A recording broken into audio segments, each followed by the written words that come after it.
Lorsqu'on évoque la Suisse, la première image qui vient généralement à l'esprit est presque cinématographique. Des lacs transparents reflétant des montagnes enneigées, des horloges qui ne reculent jamais, des trains traversant des tunnels à l'heure impossible, et des villes qui semblent conçues avec une équerre et un rapporteur. C'est la carte postale parfaite, soigneusement peaufinée par des décennies de marketing touristique, de diplomatie discrète et d'un système politique qui a su vendre la stabilité sur un continent secoué par les guerres et les crises. Cependant, derrière cette carte postale se cache une réalité moins réjouissante, particulièrement ressentie lorsqu'on ne visite pas la Suisse en touriste, mais lorsqu'on essaie d'y vivre. Partie 1. La carte postale trompeuse, du paradis alpin à la réalité quotidienne. Le premier choc vient du logement. La Suisse est non seulement l'un des pays les plus chers d'Europe, mais c'est probablement aussi celui où il est le plus difficile de trouver un toit décent. Dans des villes comme Zurich ou Genève, les loyers atteignent des niveaux qui dépassent le coût mensuel d'un prêt immobilier pour une grande maison en Espagne, en Italie ou même en Allemagne. Un simple appartement d'une chambre peut coûter plus de 2000 francs suisses par mois, soit plus de 2000 euros. Cela place le logement dans une catégorie de luxe, inaccessible à une grande partie de la population jeune et aux étrangers souhaitant s'installer en Suisse. La pénurie d'offres, due à la rareté des terrains à bâtir et à la rigueur des réglementations d'urbanisme, crée un marché hyper concurrentiel, où des dizaines de candidats se disputent chaque appartement. Ce n'est pas seulement une question d'argent, mais de disponibilité. À Zurich, le taux de vacances est d'environ 0,1%. Trouver un appartement n'est donc pas une question de semaines, mais de mois, voire d'années. De nombreux travailleurs nouvellement arrivés sont contraints de vivre en colocation, de louer des caves improvisées ou de parcourir des dizaines de kilomètres pour se permettre un loyer raisonnable. Cette pression sur le logement touche non seulement les personnes souhaitant s'installer en ville, mais aussi les familles locales, qui doivent consacrer une part disproportionnée de leur salaire à l'obtention d'un logement dans leur propre pays. Mais le logement n'est pas le seul domaine où la géographie et le modèle suisse nuisent au confort quotidien. Le relief alpin unique façonne chaque aspect de la vie. Les montagnes, qui fascinent tant les touristes, constituent également un obstacle permanent à l'expansion urbaine et infrastructurelle. Construire des routes, des voies ferrées et des bâtiments dans un pays dominé par des vallées étroites et des sommets abrupts entraîne des coûts exorbitants. Chaque tunnel, chaque viaduc et chaque ligne ferroviaire nécessite un investissement colossal. Et ce coût est inévitablement répercuté sur les usagers et les contribuables. Il en résulte un paradoxe. La Suisse possède l'un des systèmes de transport les plus performants au monde, mais dans de nombreuses zones rurales, l'accès reste limité. Les trajets s'allongent, les temps de correspondance augmentent et vivre en dehors des grands centres devient un exercice de patience. Pour un habitant des cantons alpins, se rendre au travail chaque jour peut signifier des heures de trajet sur des routes étroites soumises à des conditions météorologiques extrêmes, ou dans des trains qui, bien que ponctuels, mettent autant de temps à traverser des terrains impraticables. Cet isolement géographique a de profondes conséquences sur la vie sociale. Si les villes sont un foyer de dynamisme économique, culturel et professionnel, en montagne, la population vieillit, les services se réduisent et les opportunités d'emploi se font rares. Pour les jeunes, le choix est clair, rester dans de charmants villages, voués au déclin, ou migrer vers les villes où la concurrence pour tout, de l'emploi au logement, est féroce. Ainsi, la carte postale idyllique des Alpes rappelle aussi la difficulté de maintenir une vie normale dans des territoires où le climat et le relief mettent chaque pas à rude épreuve. À ce scénario s'ajoute un élément moins visible mais tout aussi déterminant, la mentalité collective face à la propriété et à l'espace. En Suisse, être propriétaire est plus l'exception que la règle. La majorité de la population est locataire, et les conditions contractuelles sont généralement strictement réglementées par les propriétaires et les syndicats de copropriétaires. Déménager n'est pas une décision à prendre à la légère, car cela implique une bureaucratie complexe et les contrats sont signés pour de longues durées, ce qui limite la mobilité des personnes. Les étrangers qui arrivent dans l'espoir de s'installer rapidement découvrent que, même s'ils disposent de ressources, l'accès au logement est conditionné non seulement par l'argent, mais aussi par des références, des garants et un réseau de critères difficiles à satisfaire. Si l'on ajoute à cela le poids culturel de la planification suisse, le désavantage et la tension entre la Suisse et l'étranger est exacerbé. Là où l'on improvise ailleurs, en Suisse, tout est organisé à l'avance. Déménagement, renouvellement de contrat, question de logement. Un retard, une paperasse mal gérée ou un rendez-vous manqué peuvent signifier être exclus du système et se retrouver sans logement pendant des mois. La rigidité du système, conçu pour garantir la stabilité, devient un piège pour ceux qui ne s'intègrent pas parfaitement à son travail. Pour toutes ces raisons, le rêve suisse commence à s'effriter dès qu'il passe de la carte postale à la vie quotidienne. Le paysage, qui semble un avantage, devient une contrainte. Le logement, qui devrait être un droit fondamental, devient un luxe inaccessible. Et la mobilité, présentée comme exemplaire, est marquée par le paradoxe de l'efficacité face aux difficultés géographiques. Ce premier niveau de réalité est essentiel pour comprendre pourquoi vivre en Suisse peut sembler impossible. Il ne suffit pas de se concentrer sur les salaires élevés ou la qualité des services. S'il n'y a pas de logement, si chaque déplacement devient un défi et si la structure urbaine est conçue pour une poignée de privilégiés, l'idée d'un « paradis alpin » s'effondre rapidement. La carte postale parfaite, si soigneusement construite, se révèle être une illusion qui, tôt ou tard, entre en conflit avec le quotidien. Si cette analyse vous aide à découvrir l'autre facette de la Suisse, soutenez-moi avec un j'aime et abonnez-vous pour ne pas manquer la deuxième partie où nous démystifions le mythe des salaires élevés. Si cette analyse vous aide à découvrir l'autre facette de la Suisse, soutenez-moi avec un j'aime et abonnez-vous pour ne pas manquer la deuxième partie où nous démystifions le mythe des salaires élevés. Partie 2, le prix de l'ordre, des salaires élevés qui ne suffisent pas. Quand on pense à la Suisse, l'un des premiers arguments que l'on entend pour justifier l'idée que c'est un pays idéal est son niveau de salaire. C'est vrai, les salaires en Suisse sont parmi les plus élevés au monde. Des professions qui, dans d'autres régions d'Europe, coûtent environ 1 500 ou 2 000 euros par mois peuvent facilement dépasser 4 000 ou 5 000 francs dans les villes suisses. À première vue, cela ressemble à un paradis pour les carrières. Cependant, cette comparaison superficielle oublie que le coût de la vie en Suisse non seulement est équivalent à ses revenus, mais les dépasse même à bien des égards. La conséquence est claire, des salaires élevés ne constituent pas un réel avantage, mais plutôt un minimum vital pour survivre dans un environnement où tout, absolument tout, a un prix élevé. Le meilleur exemple se trouve dans un domaine aussi élémentaire que l'alimentation. Dans un supermarché de Zurich ou de Lausanne, un panier de courses coûte presque le double de ce qu'il coûte en France, en Allemagne ou en Italie, pays limitrophes avec lesquels on vit au quotidien. Les produits de consommation courante, lait, pain, œufs, fruits atteignent des niveaux choquants, même pour des Européens habitués à payer plus cher qu'en Amérique latine ou en Asie. Cette différence ne tient pas seulement au salaire, mais aussi à un modèle économique basé sur la protection de la production locale, le maintien de normes de qualité extrêmement élevées et l'application de taxes indirectes qui augmentent constamment les prix. Pour un visiteur occasionnel, débourser 10 francs pour un simple repas rapide peut paraître insignifiant. Pour les résidents, le faire quotidiennement est intenable. Au coût de l'alimentation s'ajoute celui des soins de santé, probablement l'un des éléments les plus contradictoires du modèle suisse. Le pays possède l'un des systèmes de santé les plus avancés et les mieux équipés de la planète. Et c'est vrai, des hôpitaux de pointe, des professionnels hautement qualifiés et une infrastructure fonctionnant avec la précision suisse.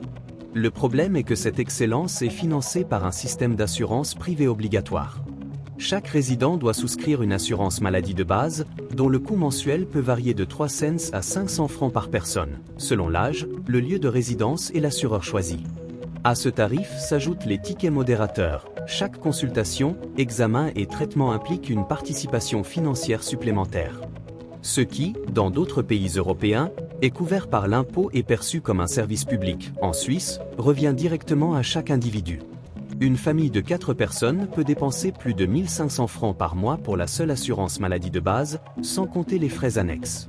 Pour un salaire apparemment élevé, cette dépense devient difficile à combler, surtout si l'on ajoute le loyer, la nourriture et les transports. Les transports sont un autre domaine où le paradoxe suisse se manifeste clairement. Le réseau ferroviaire est impeccable, ponctuel, propre, efficace et intégré. Mais cette qualité a un prix. Un abonnement mensuel de train ou de bus peut coûter plus de 100 ou 150 francs, selon la zone, et un aller simple entre deux villes proches peut coûter autant qu'un trajet en TGV dans d'autres pays européens. La logique derrière ces tarifs est claire, l'entretien des infrastructures. Une éducation coûteuse dans un pays montagneux nécessite un financement constant. Cependant, pour le citoyen moyen, cela signifie que se déplacer à l'intérieur de son propre pays représente une dépense considérable, ce qui limite concrètement la mobilité des personnes aux revenus modestes. En matière d'éducation, la perception initiale est tout aussi positive. La Suisse possède des universités de renommée internationale, comme l'ETH Zurich, et un système éducatif qui allie excellence académique et formation professionnelle de grande valeur. Cependant, la compétitivité du système impose un niveau d'exigence que tous les étudiants ne peuvent pas satisfaire. À cela s'ajoutent des coûts indirects. Bien que les frais de scolarité universitaire soient faibles par rapport à d'autres pays, les frais de subsistance, logement, transport, nourriture, matériel, font de l'éducation un luxe accessible uniquement à ceux qui disposent d'un soutien financier solide. De nombreux jeunes, malgré les salaires élevés promis par les diplômes suisses, abandonnent leurs études ou s'endettent pour subvenir à leurs besoins. Au-delà des dépenses visibles, il existe un réseau de coûts invisibles qui pèsent lourdement sur le budget familial. L'assurance ne se limite pas à la santé. Il existe des assurances obligatoires pour le logement, les véhicules et la responsabilité civile, et même des polices spécifiques pour des aspects considérés comme secondaires dans d'autres pays. Chaque citoyen suisse porte un fardeau financier lourd d'engagements mensuels qui, cumulé, transforme un salaire de 6 000 francs en un montant bien plus modeste lorsqu'il est converti en revenu disponible.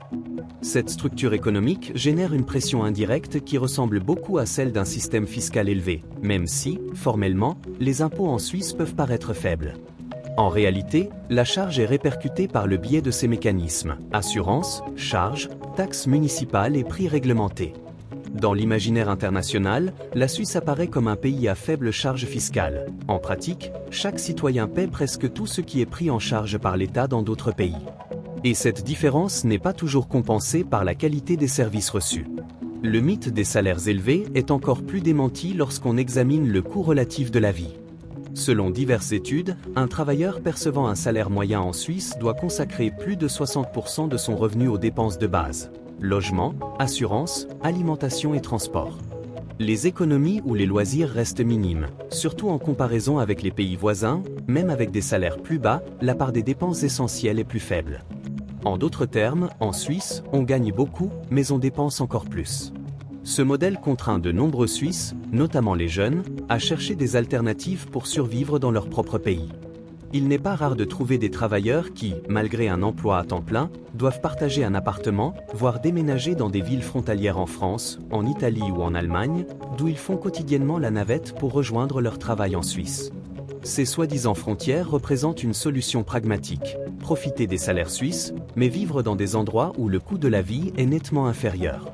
L'ironie est flagrante. La Suisse, modèle de richesse, expulse ses propres travailleurs à l'étranger pour qu'ils puissent s'offrir une vie décente. Considérée dans son ensemble, la carte postale d'un pays à revenus élevés devient un portrait de déséquilibre. Les salaires sont élevés, certes, mais ils ne suffisent pas à couvrir un système conçu pour être coûteux partout. Alimentation, logement, soins de santé, transport, éducation, assurance, tout cela s'additionne dans une équation qui laisse peu de place à la prospérité personnelle.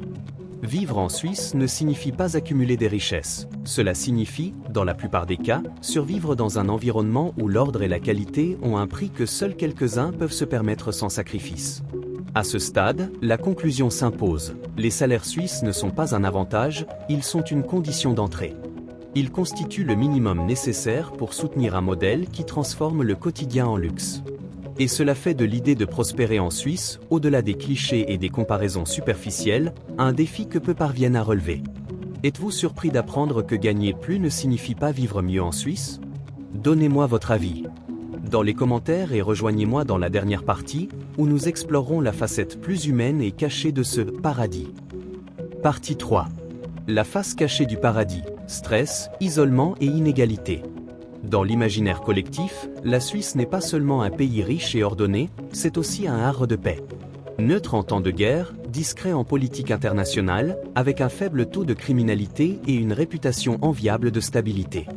Mais cette image, bien que non fausse, cache un côté humain bien moins bienveillant. Vivre en Suisse, c'est faire face à une série de tensions invisibles, rarement visibles dans les statistiques, mais qui marquent profondément le quotidien. Le premier obstacle pour beaucoup est l'intégration culturelle. La Suisse n'est pas un pays homogène. 4 langues officielles cohabitent, où l'allemand, le français, l'italien et le romanche, répartis dans des cantons qui fonctionnent presque comme de petits États souverains. Pour un étranger, évoluer au sein de cette mosaïque représente un défi permanent. Changer de canton implique souvent de changer de langue, de coutumes, de lois locales et même de règles de coexistence.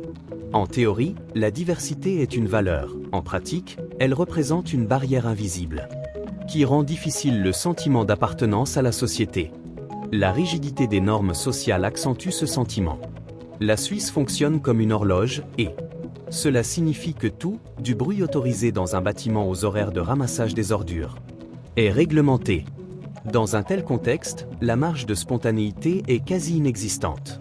Ceux qui ne s'intègrent pas à cette discipline peuvent être confrontés au rejet social, même s'ils respectent la loi. Pour un nouvel arrivant, une erreur aussi simple que de faire fonctionner la machine à laver à une heure interdite ou de ne pas trier correctement les poubelles peut devenir une source de friction avec ses voisins.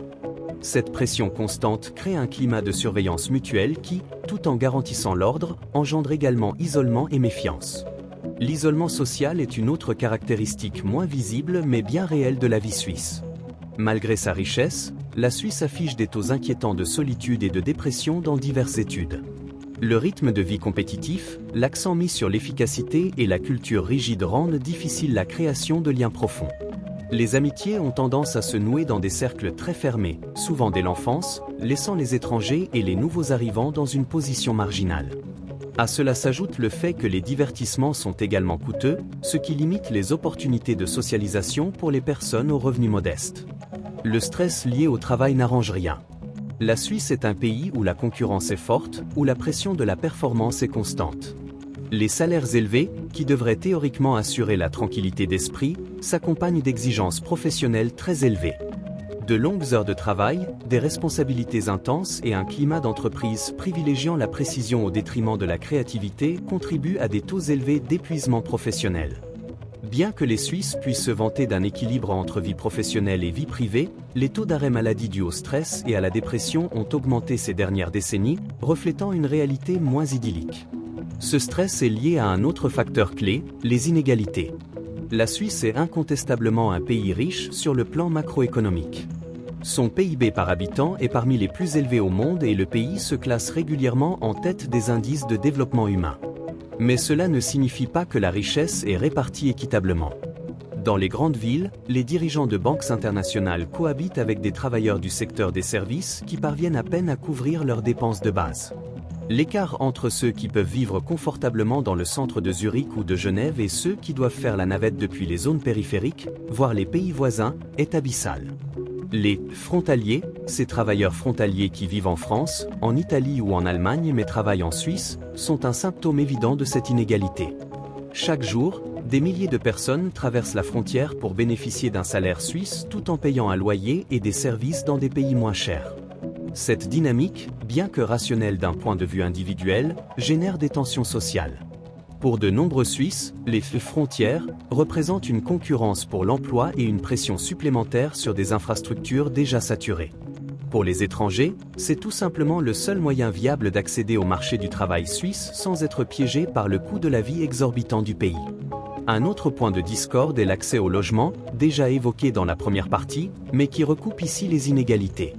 Dans les métropoles mondiales comme Genève, où se concentrent organisations internationales et multinationales, le marché immobilier est orienté vers les expatriés aux salaires astronomiques. Cela augmente encore les prix et pousse la classe moyenne locale vers des zones de plus en plus reculées. Ainsi, dans un petit pays prétendument ordonné, la ségrégation spatiale progresse silencieusement, des quartiers exclusifs pour les riches, des périphéries lointaines pour tous les autres. Le côté humain de cette inégalité se reflète dans des phénomènes sociaux qui contredisent l'image de prospérité universelle. Certaines familles, même si les deux parents travaillent à temps plein, dépendent des aides de l'État pour payer leur assurance maladie ou leur loyer. Il y a des jeunes qui, bien qu'ayant étudié dans le système éducatif suisse, décident d'émigrer vers d'autres pays. Est-ce voisin, car la vie y est plus abordable. Et il y a des retraités qui, avec des pensions relativement élevées en comparaison, doivent ajuster leurs dépenses au maximum, car l'inflation des services de base érode rapidement leurs revenus. À tout cela s'ajoute le stress psychologique de vivre dans une société où tout semble fonctionner, mais au prix d'un lourd tribut émotionnel. La perfection suisse ne souffre d'aucun échec. Et cette pression est intériorisée. Pour beaucoup, le pays est une « prison dorée », brillant à l'extérieur, étouffant à l'intérieur. Le paysage est magnifique, les institutions fonctionnent, l'argent circule. Mais la vie quotidienne semble exiguë, réglementée à l'extrême, coûteuse dans les moindres détails et incapable d'offrir la chaleur humaine qui compense ses lacunes. En bref, la face cachée de la Suisse est que sa prospérité repose sur un équilibre fragile, un système qui exige d'énormes sacrifices de ceux qui le maintiennent. L'ordre se paie par la rigidité, la diversité par la fragmentation, la richesse par les inégalités et l'efficacité par le stress. Pour ceux qui ne voient que la carte postale, la Suisse ressemble au paradis.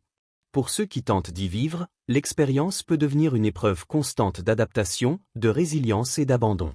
Pour plus de vidéos révélant la réalité des pays européens, abonnez-vous et cliquez sur la cloche. Nous transformons ici la carte postale touristique en un regard critique et complet sur le monde.